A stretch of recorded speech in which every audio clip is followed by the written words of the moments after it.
Probably Riku. I've never reacted to probably Riku before in the past. And he made this video called How Anime Mastered the Speedster Archetype. And we've been reacting to a lot of like anime related stuff. We've been reacting to a lot of like news about anime and such and so on. But I want, similar to like sort of like Mother's Basement style videos and stuff, I want to start reacting to more like anime, like just commentary, discussions, stuff like that. So if you guys know any good channels similar to this, like please drop them on my Discord or drop them in the description of the YouTube video, all that good stuff. Let's check it out. I may have knocked over a bunch of stuff on my desk trying to reach for my mouse. That's I need paper towels. Play! Like freaking paper towels. Captivating, scene-stealing characters in all of fiction. No! Everyone remembers the Quicksilver scene from X-Men Days of Future Past as perhaps the best on-screen depiction of the insane implications of having a character move at nearly 10,000 times the speed of sound, only for the writers to then have the same character capable of being... Oh, I like the one in Superman's. You seen the Superman ones? The when he fought Zod in Man of Steel? That was a good one. I like that. That one was my favorite, I think, so far. Where it's like they do the super speed, like the person is super fast, but the rest of the movie is in normal speed. In real physical harm from Walmart Thanos, who is notably not a speedster himself. This inconsistency in how speedsters are treated plagues both the MCU and DCU, and don't even get me started with this clown. Not like personally, and this fatal flaw both undermines and ruins these incredibly powerful characters because the writers want to have their cake and eat it too, where speedsters can move at physics-breaking speeds, but also can be shot with regular bullets from normal dudes. But anime speedsters, they're simply just... Yeah, because they suck. All the anime ones, they're the good ones. Built different. And today, I want to discuss why anime has truly mastered the speedster archetype. To begin this discussion, we need to answer exactly what is wrong with the Western depiction of speedsters, and what most people get wrong with writing it. And I think it boils down to three simple concepts. First issue has to be the concept of perception, and more destructively, the speed of general cognition matching the physical capabilities of the speedster himself. What does this mean exactly? Well, if we look it means, I think it means that you gotta like leave it to my imagination. Like if you showing me all the like whoosh whoo, like, oh damn, look at it, I'll be like, what? How did he do that? That's stupid. He can't do that. Like, you know, like if you see too much of it, it's like, nah, that's stupid. He can't do that. But if you like just go like pew, pew, and it's like done. It's like watch. Like look. Let me show you the like watch this. Ready. I'm gonna go over there and then I'm gonna come back. Ready. Hua. See, that was like, whoa, like, see, that was fast, right? But watch me go over here, like, watch, ready, go right there, and then look, alright, you want to see, like, and then this is anime, see, that was the Marvel version, now this is the anime version, okay? Watch me go to that side, ready, bam! What? You saw me, wait, papa! Freaking, just like lightning fast, right? You saw how fast I did that? Because I'm an anime. That's the difference. You see how one of them you saw me go like this. One of them was like, woo, yeah. You know, like that's Marvel. Like I'm like whoosh. See, I could go over here. I could do that. I could do this. I could do that. But that's Marvel. But then anime is like bam. See that teleport? It's almost like Goku. Like Goku teleports. See, because you leave it to the imagination. Suddenly I'm just like I believe it. I don't know what the hell happened. I believe it. It's fine. Move on. You get me? But if you show me too much, then I start to question everything. The well-respected depiction of a speedster in Megamind's Metro Man, his ability to literally sit down and ponder his existence while the rest of reality is completely paused is mind-boggling. It's not as if he's running around to maintain the slowed perception of reality. I mean, the guy is literally sitting down having some french fries. While everybody else is in slow motion, like damn near standing still, he is moving faster than like he's even moving fast while everybody else is frozen. Like that don't make no sense. Reading a book, and due to his absolutely insane speed, nothing else on screen is moving whatsoever. The issue that stems from this problem in having speedsters comprehend and perceive reality in this slowed manner should remove all threat capable of harming this individual, and from a story writing perspective, this annihilates any concept of tension or fear we the viewers should feel for our speedster, because yeah, I like how Dragon Ball Z does it, where we see all the actions happening, but like if you were in the perspective of a normal person within the Dragon Ball Z universe, everything would be happening within like 2-3 seconds. Basically, like a 2-3 episode like Dragon Ball Z battle happened within like a 2-minute interval or like a 1-minute interval IRL. You get me? The actual fight lasted 1 minute, but we saw a 3-episode, 45-minute show. You get me? They've been written to be a god, but what do writers do after putting themselves in this narrative hole? Ask you, the viewer, not to think about it so much, and look at the flashy effects like a good little idiot. The second issue is much more I like simple being a to good little idiot, conceptualize, but the narrative implications are much greater. Cause turning off my brain is like I don't gotta turn it on. Like, it's been off. It's not turning it on. That's the problem. You get me? My brain is normally off. Almost always follow the design principle. You just gotta give me a little bit, and I'll be like, alright, cool. But if you give me nothing, then it's like, see, now my brain is turning on, because, like, it's too stupid. Speedsters' powers derive from some sort of superpower, and almost never is tied to hard work or physical. Oh yeah, a lot of people talk good stuff about this one. I got bored after, like, the second or third time that they kind of, like, nerfed him. Like, you can't keep taking away the Flash's powers each time. Like, you can't, like, it's just, like, how many Flashes are you gonna make him fight? Achievement. Like, it was cool when you made him fight the slow-mo guy, because it was like, oh, okay, cool, you could have some interesting stuff. When he fights, like, Captain Freeze? Whatever the hell his name is? Like, he freezes the ground so that the Flash has to slow down. He has to slow down. You get me? Flash, Metro Man, Superman, or even Omni-Man all move at their insane speeds, not due to any training on. I promise you all, I will eventually watch Invincible. I haven't. Everyone keeps telling me to watch it. Their part, rather some external force that they were either born with or happened upon by accidental circumstances. There's no struggle or adversity to overcome to achieve this godly power, and so the reward of these speedsters defying logic and reason to accomplish their physic-breaking speeds isn't nearly as moving. I mean, who would you respect more? The natty guy who's been working day in and day out for years, overcoming that skinny guy physique to become a Greek god? Or that one dude you knew in high school who was blessed with peak genetics and was 6'5", 280 at 15 years old? Or, God forbid, we look at dorks like these. Lastly, and probably the most important concept, has to be that the idea of this god tier power must come with some kind of restriction or drawback that limits the functional capability of the speedster in order to re-inject a natural sense of tension and allow for both the viewer and writers to reason with why this omnipotent power wasn't used in X or Y scenarios. This can be summed up with a single word: consequences. What are the ramifications of having this power to the speedster himself or the world around him? And it's here where we reach how anime truly has mastered this archetype. Might Guy, Zenith's... Oh, damn. Oh, I like this. Hold on. I like where he's going with this, but before he shows anything else, I want to show you what I believe is a cool example of how you make someone overpowered, but, like, use the consequences of them being overpowered in a positive way, where it kind of turns like an absurd situation and like grounds it in a weird way. But I don't know what the name of the anime is. I saw it on a YouTube short. Hold on. This is me guessing and trying to see if I can find this. Right.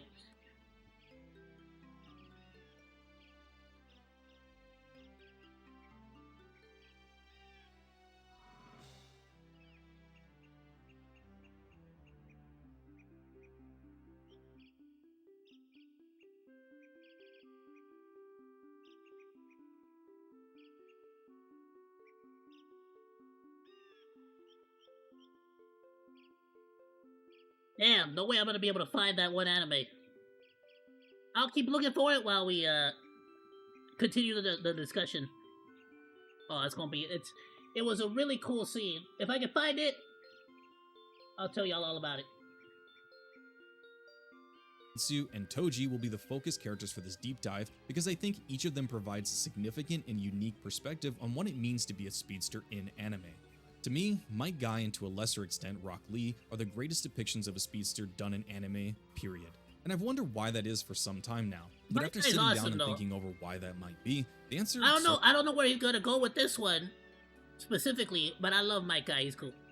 Sort of came easily. Whenever Might Guy is on screen, he's doing one of two things: inspiring the youth or captivating every pixel of every scene with his immense and awe-inspiring speed and physical capability. And everything he does is strengthened by the key principle of his character being that hard work can achieve anything, even if that means punching air so hard it ignites into fireballs, or kicking fast enough that it bends reality around him. But unlike the Flash or Superman, what has Might Guy given up in order to achieve this power? A lifetime of grueling physical effort and staying absolutely locked in for nearly 30 years straight. Every ounce of his immense power is tempered by the fact that the 8 Gates technique still destroys his body and in the worst circumstances will completely annihilate him. Having to pay the cost of ripping his body apart despite spending a lifetime earning his immense speed is powerful. Despite this character achieving so much in life through sheer willpower and determination, he still has to pay a heavy cost each time he wants to access this amazing power. And when all the cards are laid out, facing down a world-ending threat like Ten Tails Madara, he's willing to sacrifice it all, give up everything, and call upon the greatest power capable to him in order to preserve the next generation. I mean, to be completely fair too, this works on so many levels as well, because if anything, it also emphasizes just how much of a threat Madara is as well too, because it's like, Might Guy, this seasoned veteran of like multiple battles and wars, like this guy literally decided like this is worth, like, not only worth it but also necessary for me to freaking destroy my own body to like take this dude down, because he's just that big of a freaking threat, dude. Wow. And that's just the narrative side of things, and already we can see the huge disparity in how these characters are treated when compared to Western adaptations of this archetype. Logistically, how Might Guy functions is also a huge departure from the likes of Flash or Omni-Man. Despite being physically capable, his normal state of being isn't in bullet time, and he certainly isn't capable of processing information at the speed that he physically moves. The separation between cognition and physicality is integral to the portrayal of a good speedster, because we the viewers don't need to suspend all disbelief whenever this character is in any harm whatsoever. Imagine if Might Guy could... Alright, I'm not gonna spoil this one because I'm seeing here that this might actually be a bit of a spoiler, but apparently the anime is called Ashura, if you guys know this particular anime, but a great example is how this dude is like overwhelmingly strong and powerful and all this other stuff, and there's like moments where you even see a normal person cannot cut with his blade. If anybody else was to use it, they can't cut with his blade because it's just so freaking dull. You get me? And there's like a lot of scenes like that that are really cool that sort of like go to show you this like really cool I don't want to spoil. I don't know if this is a spoiler, so I'm gonna avoid it, right? This might be a spoiler, it may not be. I haven't seen the anime myself, so I don't want to spoil anything. But if you guys know the anime, you know what I'm talking about. Sorry to bring it up and not show the clip, but go look it up if you would like. That's the YouTube video, the name and everything. But it's a great way if you watch the clip. Screw it, spoilers. I'm sorry. I'm just gonna freaking spoilers to the point. If you're watching Ashura, I'm sorry, but this is just to make a point here. On like, I personally, I'm gonna mute it too, because actually I don't know if I'll get in trouble on YouTubes or whatnot. But this is basically just to show you like a cool way to show how you can basically grab it, get a character, make them overpowered, and sort of use that overpowered ability that they have in a grounded way, and like still make it work, still make it like really freaking cool. I'll unmute it here just in case, but you know, YouTube will let me. I'll get in trouble if I don't.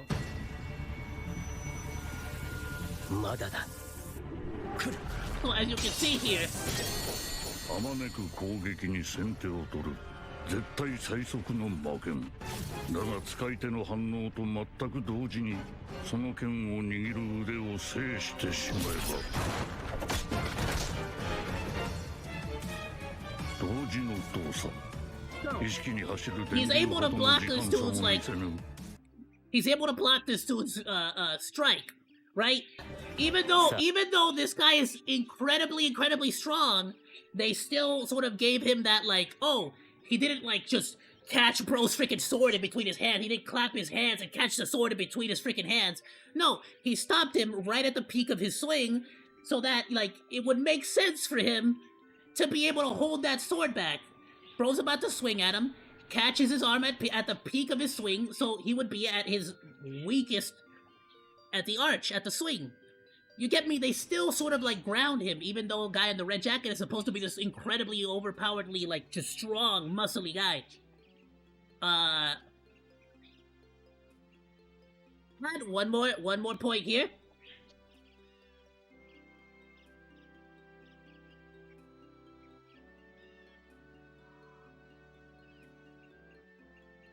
So now, this is the guy with the red shorts, red jackets, freaking sword, right? He catches it, not the red guy, the bad guy. Check this out. Bam.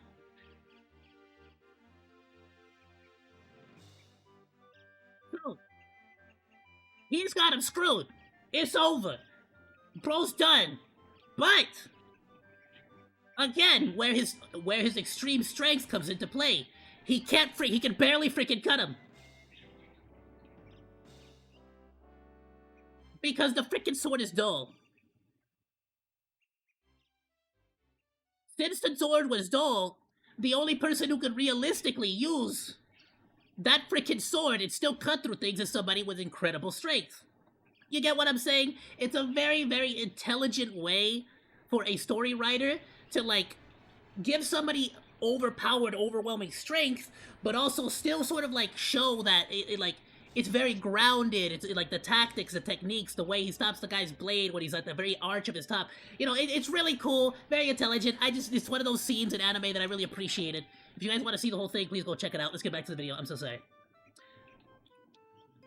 Yeah, close both of these.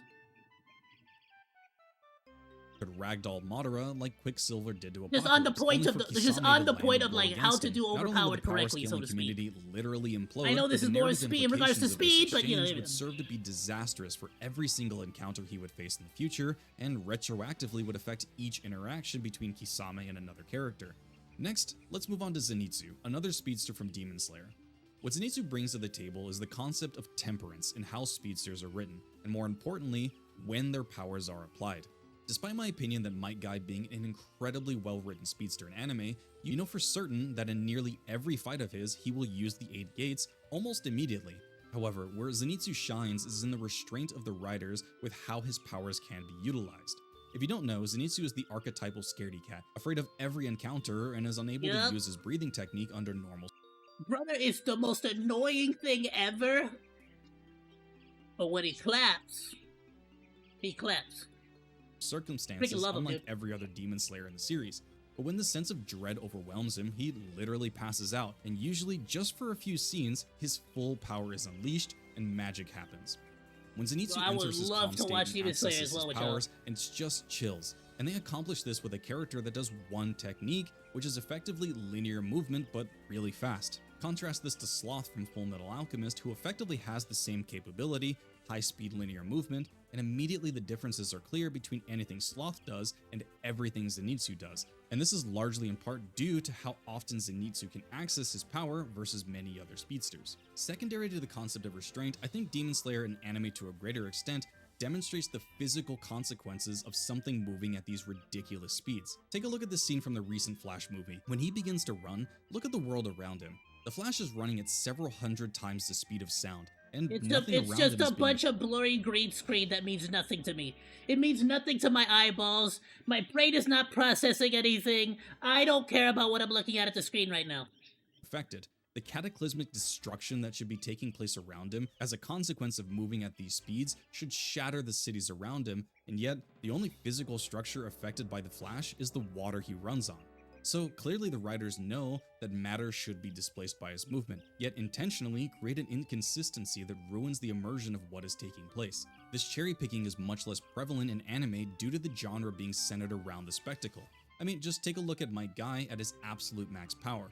Look at the impact and destruction taking place around him, the ground being torn apart just by his presence. The physical consequence of his power is being translated through the physics of the scene, whether exaggerated or not. And that consistency matters to preserve the impact that this level of raw power can and should have.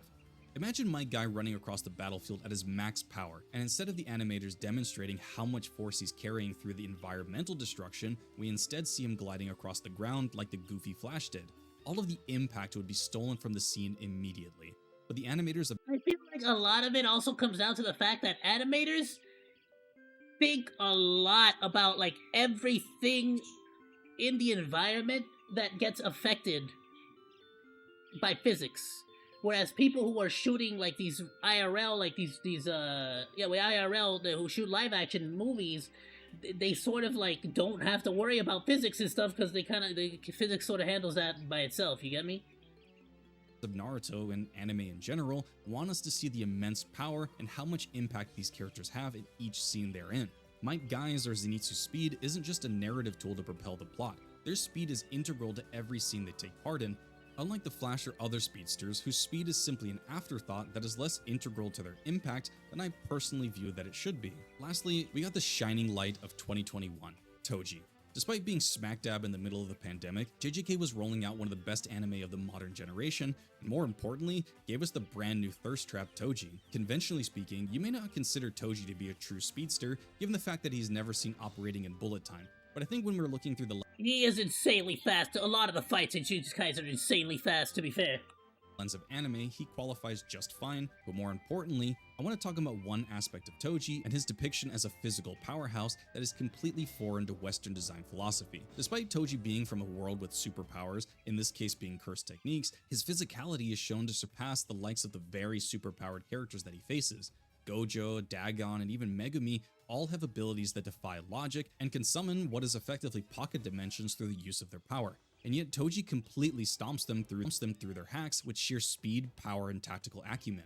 This aspect of anime, in letting characters with immense physical capabilities be an anomaly, even in the context of worlds with characters who can bend space and time, is fantastic to watch and gives help to strengthen their impact on the screen despite what their adversaries can do. Anime ensures that these characters feel special despite being objectively less magical or superpowered than their contemporary. Contrast this to the DCU depiction of the Flash and the CW version, who I have purposely tried not to bring up since every content creator has been around the block with that show, but for very good reasons. In the DCU, Flash can do one thing: move fast. That is his identity at the root of every scene that he's in. That is where he can make his impact, by moving faster than anyone. But immediately, that key character trait is undermined by the likes of Superman, who in addition to having flight, unmatched speed, durability, laser vision, and a myriad of other powers, apparently is fast as the dude who can only run fast. In order to venerate Superman, they sacrificed the Flash's entire character and power set. Similarly, in the CW Flash, Captain Cold for all intents and purposes is a normal dude with a gun that shoots cold, and in the same scene, Flash is both seen dodging this beam and unable to dodge the beam. And of course, this is done for a sense of tension or threat to the episode, but it does more damage to the character than it does good. Whereas in yeah, again, in the comics, again, Captain, I kept calling him Captain Ice, but he, like, freezes the ground, mainly as his, like, go-to move. And that one, he kind of, like, played Call of Duty with him, just sort of, like, hoping he gets the duck. Anime, think of Might Guy versus Well, I gave up Kisame on that at whole any show. point in the series, or Toji versus Gojo. Gojo and Kisame are facing down serious levels of speed, and if the DCU or CW writers were handling these fights, one of two things would surely happen. Either Gojo or Kisame would inexplicably match their opponent's immense speed gap and just keep up with them, so we can see their adversaries trading blows, or conveniently, the speed of Guy or Toji would be much slower in one scene when the riders need them to be hit, and much faster in the next scene when they need to mount a counterattack. But if we look at how these fights were handled in the anime themselves, never do we see Toji or Guy matched in raw speed by Gojo or Kisame. Each character has to come up with unique and equally powerful countermeasures to match the raw speed of their opponents using skills of their own. Fair, Gojo rather had than like the just perfect adopting counter. newfound speedster powers for this battle.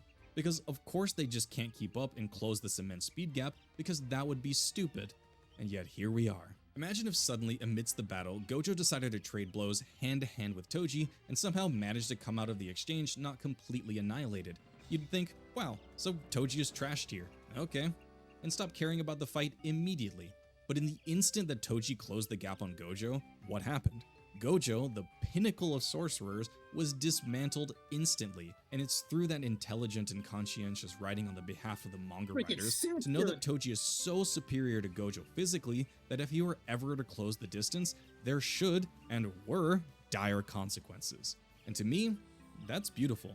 I await the day more Speedsters get adapted to film with the same level of respect and care that anime writers and animators seem to, so we can begin rebuilding the glorious image of the Speedster archetype that the Flash in almost every single one of his iterations has desperately tried to tear down. Thanks for watching. If you enjoyed, liking and subscribing really helps. Peace. Nice. Phenomenal video. Absolutely agree. Speedsters are It breaks it down really well. A lot of love to a lot of characters I really like too, so freaking phenomenal video. I'm gonna drop you a like, drop you a sub, and I'll share this on the Discord. Monos, go and drop them some love. Go drop them a like, go drop them a sub, go drop them a comment so the algorithm knows that you like the video as well. Thanks for hanging out. Like or dislike, comment, and subscribe, and become a Monodachi today! I live stream all day, Monday through Friday, so go say hi! That's all for now, Monos. Goodbye, and thanks for swinging by. Salut!